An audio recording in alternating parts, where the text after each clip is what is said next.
Halo guys, perkenalkan nama saya Edward Fantino Harjo dari kelas 10 IPS 1 nomor urut 6.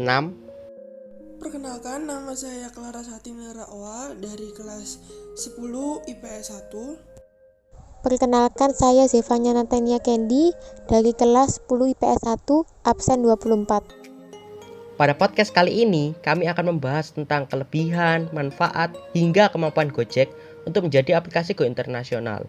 Tema podcast ini adalah generasi milenial menggapai atmosfer dunia. Dengan hal tersebut, kami menarik judul yaitu Gojek Go Internasional. Nah, buat kalian yang penasaran, tonton hingga habis ya. Stay tune. Sebelum kita membahas lebih dalam tentang kelebihan, manfaat hingga kemampuan Gojek, apakah kalian tahu apa itu Gojek? Tahu lah. Gojek itu kan sebuah aplikasi yang menyediakan layanan transportasi kepada masyarakat kan.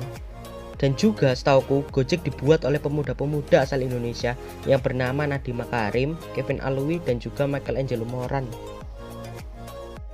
Nah, kalau kalian sudah tahu apa itu Gojek, kalian tahu nggak aplikasi saingan dari Gojek? Oh, tahu dong. Grab kan? Betul, Grab merupakan aplikasi layanan transportasi yang didirikan di Malaysia dan kemudian dipindahkan ke Singapura. Grab juga sudah beroperasi hingga di kawasan Asia Tenggara. Oh, aku kira Grab adalah aplikasi buatan Indonesia juga. Tapi buat apa ya ada aplikasi Gojek? Kan dari dulu sudah ada banyak transportasi umum di Indonesia. Mulai dari ojek, becak, bemo, taksi, dan masih banyak lagi. Gojek itu dibuat untuk memudahkan warga, yaitu dengan menyediakan banyak fitur-fitur menarik dan dengan harga yang terjangkau di kantong masyarakat. Gojek menyediakan metode pembayaran elektronik yang bernama GoPay.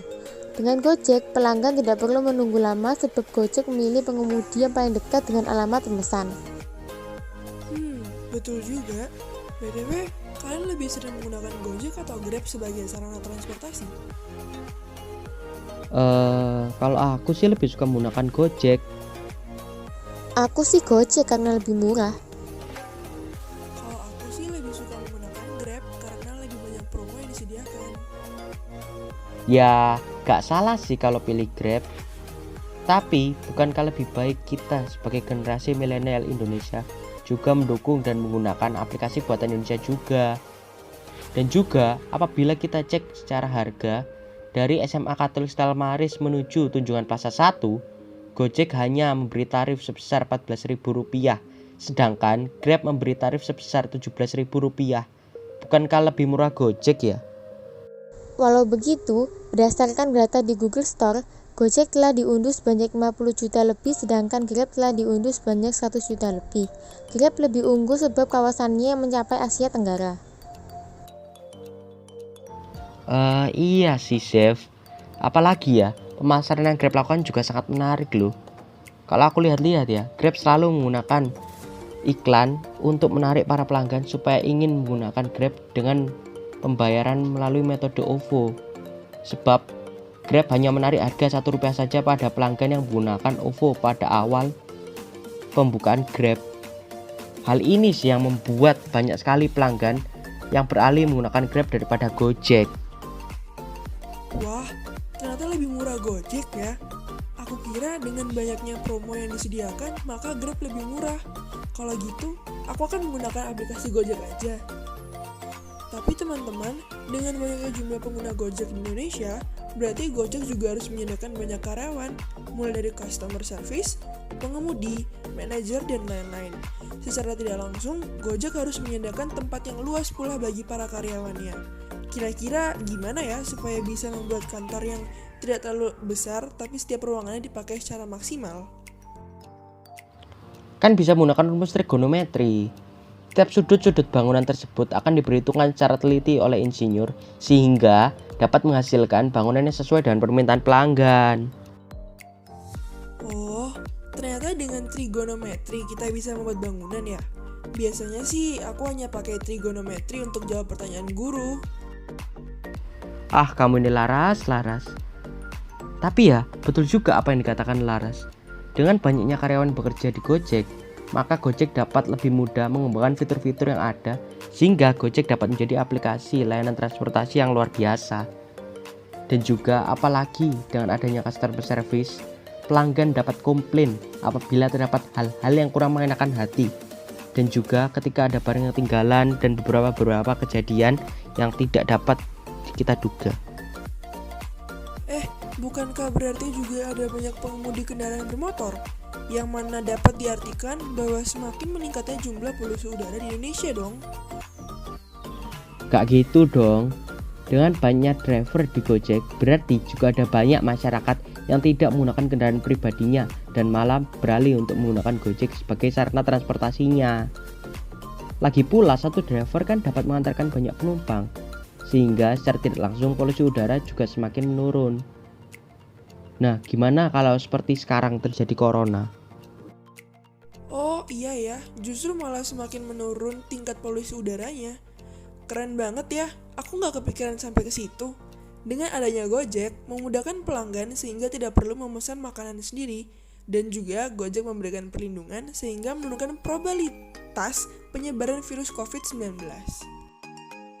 Iya, saat pandemi ini, aku seringkali menggunakan Gojek untuk membeli makanan, belanjaan, bahkan untuk bepergian ke sekolah, sehingga tidak perlu merepotkan orang tua dan bisa mengambil rapor sendiri. Wah, sama sih Zev. Selama pandemi ini, aku juga hanya keluar rumah sesekali ketika ada kegiatan mendadak di sekolah untuk mengambil souvenir dan juga raport saja. Sisanya sih aku lakukan melalui Gojek dan juga internet, sehingga mengurangi tingkat penyebaran virus COVID-19 yang ada di Indonesia. Dan juga aku secara tidak langsung ikut berpartisipasi untuk memberikan rezeki kepada orang-orang yang sedang bekerja di Gojek. Iya, kok bisa ya Nadiem, Kevin, dan Michael Angelo terpikirkan untuk membuat aplikasi Gojek, selain memudahkan warga tapi juga tetap memperdulikan lingkungan di Indonesia.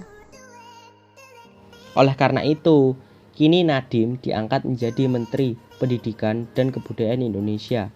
Sebab pemikiran beliau yang sangat visioner dan keputusan yang beliau buat untuk kepentingan bersama dan bukan sekedar membuat peraturan asal-asalan demi kepentingan salah satu pihak saja. Nadiem juga sangat peduli terhadap pendidikan pemuda dan pemudi Indonesia demi masa depan Indonesia yang lebih baik. Tapi ya Zev, kalau dipikir-pikir kembali ya, bukankah semenjak zaman manusia purba mobilitas sudah menjadi hal yang penting? Makanya sampai sekarang mobilitas masih menjadi faktor yang sering kali diperhitungkan. Oh iya, manusia purba harus memiliki mobilitas yang tinggi, karena bila mobilitasnya rendah, maka manusia purba tidak dapat bertahan hidup. Apalagi manusia purba sangat bergantung pada alam dan hanya makan dari berburu dan mengumpulkan buah-buahan.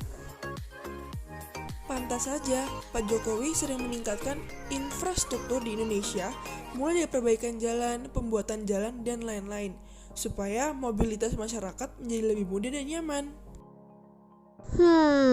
Masuk akal. Tapi sayangnya Gojek tidak ada fitur rent, yaitu fitur yang menggunakan untuk menyewa mobil selama seharian. Sehingga orang yang ingin berkeliling sambil mengunjungi tempat-tempat bersejarah seperti Candi Prambanan, Candi Borobudur, dan sebagainya sangat kesulitan untuk berpergian. Orang yang ingin pergi berkeliling harus mengeluarkan ongkos lebih untuk berpindah dari satu tempat ke tempat yang lainnya. Wah, ternyata masih ada banyak hal-hal yang perlu dikembangkan oleh Gojek ya, supaya dapat menjadi aplikasi layanan transportasi internasional.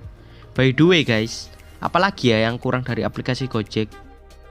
Menurutku, Gojek harus mengembangkan fitur bahasanya. Sekarang hanya tersedia pilihan bahasa Indonesia, bahasa Thailand, bahasa Vietnam, dan bahasa Inggris saja. Bahasa Cina dapat menjadi pilihan tepat sebab banyaknya masyarakat di Cina. Tapi bukan sekedar bahasa Cina formal biasa, tetapi dikembangkan supaya dapat diterjemahkan menjadi bahasa Cina sehari-hari, agar pelanggan merasa dekat dan nyaman. Lah, apa bedanya? Mau pakai bahasa formal ataupun informal kan sama saja, yang penting itu kan bahasa Cinanya. Beda dong, dengan bahasa informal membuat pelanggan merasa dekat dan lebih akrab dengan aplikasi Gojek. Kita ambil contoh bahasa Indonesia di Gojek. Dalam GoFood, terdapat kalimat berbunyi resto dengan rating jempolan. Apakah kamu lebih suka kalimat restoran dengan rating terkenal? Sama aja sih, tapi aku lebih suka yang jempolan karena lebih enak didengar. Oh, ternyata bahasa itu juga penting ya.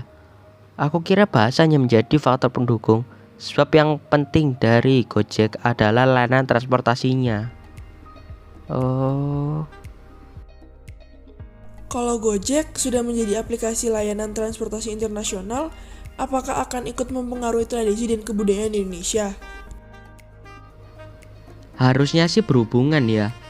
Dengan Gojek menjadi aplikasi go internasional, secara tidak langsung orang-orang akan memandang Indonesia dan juga memperhatikan kebudayaan yang ada di Indonesia. Tapi tidak bisa langsung terkenal begitu saja sih. Kebudayaan Indonesia masih harus kita kembangkan lagi dan perlu dilakukan aransemen supaya menjadi sebuah karya yang baru, tapi tidak menghilangkan unsur tradisinya. Seperti halnya yang sering kita dengar, yaitu K-pop sih. Masuk akal, tapi bukankah K-pop menjadi terkenal sekarang sebab melalui proses yang panjang dan lama? Apakah Indonesia juga mampu? Pasti mampu lah. Kalau Korea saja bisa, apalagi kita Indonesia. Lagi pula kalau kita lihat lagi, Lati adalah salah satu contoh yang paling pas dalam pembicaraan kali ini. Kalian pasti tahu kan lagu Lati? Nah, dalam lagu Lati tersebut ada bagian yang menggunakan bahasa Jawa. Kalau tidak salah sih pada bagian chorusnya ya. Lagu Lati sempat booming hingga kancah internasional dan sempat menjadi pembicaraan yang fenomenal pada bidang musik internasional loh. Oh iya, Lati. Bila kita menciptakan sesuatu dengan niat yang positif, maka reaksi yang dihasilkan juga akan positif. Makanya, sangat penting sekali bila kita membuat peraturan, karya, bisnis, dan lain-lain harus dimulai dengan niat yang positif dan bukannya dengan niat untuk menjatuhkan satu sama lain. Nah, betul Zev. Makanya seringkali kita lihat Gojek melakukan kolaborasi dengan banyak sekali brand, mulai dari game hingga ke bisnis makanan. Oleh karena itu, lebih baik bila Gojek melakukan kolaborasi daripada kompetisi. Wah, berarti bisa saja Gojek dan Grab bekerja sama guna mencakup hingga ke kawasan Eropa, Australia, dan Amerika. Setuju banget. Setuju. Tapi, bukankah sudah ada banyak aplikasi layanan transportasi lainnya seperti Lyft di Amerika, Hailu di Eropa, Easy Taxi hampir tersebar di seluruh dunia, dan lain-lain? Apakah Gojek mampu bersaing melawan mereka semua? Kalau menurut aku sih bisa bersaing dikarenakan Gojek sudah terkenal di berbagai pulau di Indonesia dan juga harganya terjangkau. Jadi pasti banyak yang menggunakan aplikasi Gojek dan bisa menaikkan rating Gojek dan membuat layanan Gojek bisa bersaing melawan layanan transportasi lainnya. Masyarakat Amerika, Eropa, dan Australia sudah terbiasa untuk menggunakan aplikasi seperti Easy Taxi, Lyft, dan Hailu. Sehingga ketika Gojek memasuki wilayah tersebut, bisa-bisa Gojek tidak akan mampu bersaing melawan mereka dan layaknya Uber yang ada di Indonesia. Lalu hal apa yang perlu Gojek lakukan supaya dapat bersaing? Gojek menggunakan strategi dengan melakukan penelitian tentang apa saja fitur-fitur yang diperlukan bagi masyarakat dan mengembangkan bisnisnya di Indonesia dulu agar dapat bersaing di Asia Tenggara. Ya, semoga saja Gojek mampu merajai pasar Indonesia dan menjadi yang terbaik di Asia Tenggara. Sehingga Gojek dapat melebarkan usahanya hingga ke kancah internasional. Tetapi, hal tersebut tidaklah mudah. Kita sebagai warga negara Indonesia, sekaligus generasi milenial, sudah sepatutnya bagi kita untuk menggunakan dan mendukung produk maupun karya buatan negeri sendiri. Sebab dengan dukungan kita, bisa saja Gojek mengepakkan sayapnya hingga ke kancah internasional. Tidak ada yang tidak mungkin. Namun, hal ini juga harus didukung oleh Gojek sendiri dengan terus berinovasi dalam mengembangkan produk yang ia miliki. Supaya setiap orang mau menggunakan Gojek dibandingkan aplikasi layanan transportasi yang lainnya. Wah, gak kerasa waktu sudah berjalan begitu lama. Nah guys, sekian dulu ya podcast pada hari ini. Bila kalian ingin mendengarkan podcast-podcast yang lainnya, terus saksikanlah channel Stelma Learning ini. Jangan lupa untuk subscribe, like dan komen ya guys untuk memberikan dukungan kepada kami. Terima kasih.